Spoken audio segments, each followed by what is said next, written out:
Avec les zombies là qui. Ouais, c'était un peu ça. C'était un peu ça. Et du coup, il y a un mec, le copain du mec avec qui elle faisait quelque chose, qui est venu aussi avec nous, tu vois. Moi, j'étais là, oh non, je me retrouve dans un bourbier, un truc pas possible, quoi. Donc, ma copine, elle était en train de faire son machin avec le mec dans la pièce. Moi, j'étais dans un petit coin. J'attendais que ça se termine. En boule, en position fétale sur le côté, tu sais. Mais c'était ça, j'étais Avec là. les rôdeurs qui grattent à la porte. Il y avait un film de boules sur le mur. Moi, j'étais là, non, mais je veux rentrer, s'il vous plaît. J'ai juste envie de rentrer chez moi.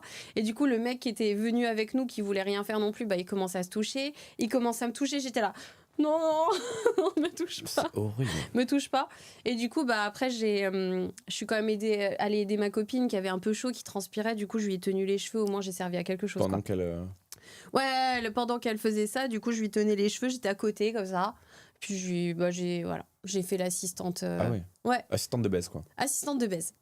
C'était un beau métier. Ah, voilà. Et après, on est parti. C'était pas une. Voilà. Mais... Pas fou, quoi. Non, c'était pas une expérience de dingue. Non, mais ça existe. J'ai reçu plein de créatrices modèles libertines qui ont eu plein de superbes expériences. Ouais. C'est la majorité des cas. Oui, Faut bien aussi sûr. en parler quand t'as une mauvaise expérience, tu vois. Là, ça s'est mal passé. Et honnêtement, par rapport à cette expérience, j'ai pas forcément envie de retourner dans un club libertin. Et en plus, c'est pas mon truc. Moi, je suis plutôt, on va dire, je suis plutôt dans le polyamour. C'est-à-dire que je vais avoir plutôt un camp de base, ce que j'appelle un camp de base. Garde à vous. Moi, puceau monogame exclusif, je me retrouve à écouter ces histoires, ces balivernes. Un camp de base. Quelle baliverne? Les tiennes. Non, mais tu sais que le schéma monogame exclusif, c'est très juste, occidental. Hein. Tchad. J'ai eu mon bac avec mention. Bah, j'ai eu bac avec mention. Oh là là. Qu'est-ce que c'est encore chiant. Oh là là, les femmes. Non, mais c'est vrai, ce schéma-là, moi, je suis pas d'accord avec ça, tu vois. Est-ce que tu penses que tu vas avoir du désir pour ta femme, uniquement ta femme, tout au long de ta vie, et pas une autre? Non. Du coup, tu vas aller dans l'infidélité? Non. Qu'est-ce que tu comptes faire? Mais calme-toi, j'ai 22 piges. Si je me mets avec une fille maintenant, qu'on passe de très belles années, machin, dans lesquelles on va s'éclater, je pense que dans 10 ans, je n'aurai plus du tout la même façon de voir les choses.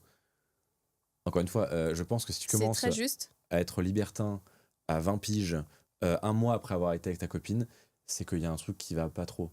En revanche, si ça fait 10-15 ans, mais il y a libertin, je te parle pas de plan A3, pourquoi pas, c'est envisageable. Mais tu commences à aller avec club libertin avec ta meuf au bout d'un mois quand t'as 20 piges, je pense qu'à 60 ans, tu finis en train de tuer des bébés et de boire leur sang, tu vois. Mais trop c'est ça glisse un peu, quoi. Ah ouais? Ouais. Alors que si effectivement, ça fait 20 ans, ça fait 20 ans que t'es avec ta femme, machin, truc, tu te regardes, tu fais bon, on s'aime beaucoup, mais peut-être explorer d'autres choses. Là, je peux entendre le libertinage. Je pense que t'as une vision biaisée du truc, hein. Je pense. Parce que tu penses que du coup, les personnes qui sont libertines à 20 piges et qui vont déjà faire ça avec leur copine au bout d'un mois, elles sont, du coup, tu les vois comme une relation. Non, mais là, je rigole. Là, j'ai fait du. J'exagère. Ah ouais. Mais en tout cas, avec ma vision des choses, moi, mon couple qui ne regarde que moi, non, je ferai pas ça. Mais c'est vrai que tu sais, après, tu changes parce que moi, au début, j'étais ultra hétéro. C'est ce que je te dis, c'est que dans. Et ultra monogame exclusif, hein. Moi, le premier mec que j'ai eu, je me suis dit, c'est bon, c'est le seul mec de ma vie, je vais me marier, avoir un garçon, une fille, un labrador, un serre-tête et acheter un château à Versailles. Tu vois, genre vraiment, c'était le... Petit plan modeste, tu vois. Juste un château à Versailles. Mais rien de... Petit plan modeste. Ouais. Non, mais j'étais ultra hétéro. Moi, les filles, ça m'intéressait pas. L'infidélité, même, tu sais, pour te dire... Je ne comprenais pas que les hommes regardaient du porno. Non, mais qui regarde du porno? Non, en 2025... Non, mais je veux dire, ça se fait pas, quoi. Qui paye pour acheter des médias privés Non, mais si t'as une copine, pourquoi tu vas avoir du porno? Quand elle est pas là. Ouais, bah... Mais pas quand elle est pas là, pas en mode, elle part faire des courses, tu te branles pendant qu'elle est pas là. Puis quand elle est pas là, genre, ça fait 3 jours que tu l'as pas vu. Il y en a qui le font quand même, hein. Mais bon. Du coup, pour te dire que moi, j'ai vraiment... Tu vois, je suis passée de... Du rire aux larmes, quoi.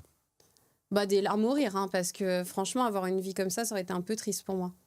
Puis après, j'ai fait des plans à plusieurs. Après, j'ai commencé à aimer les filles. Après, je me suis dit, oh, franchement, la monogamie exclusive, c'est un peu chiant, tu vois.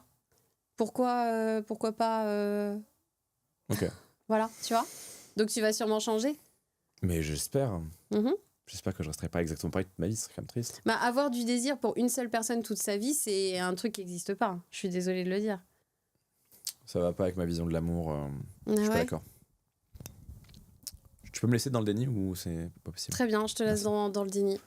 Les gens pas romantiques comme ça. Je suis très romantique. Moi, je suis une vieille âme.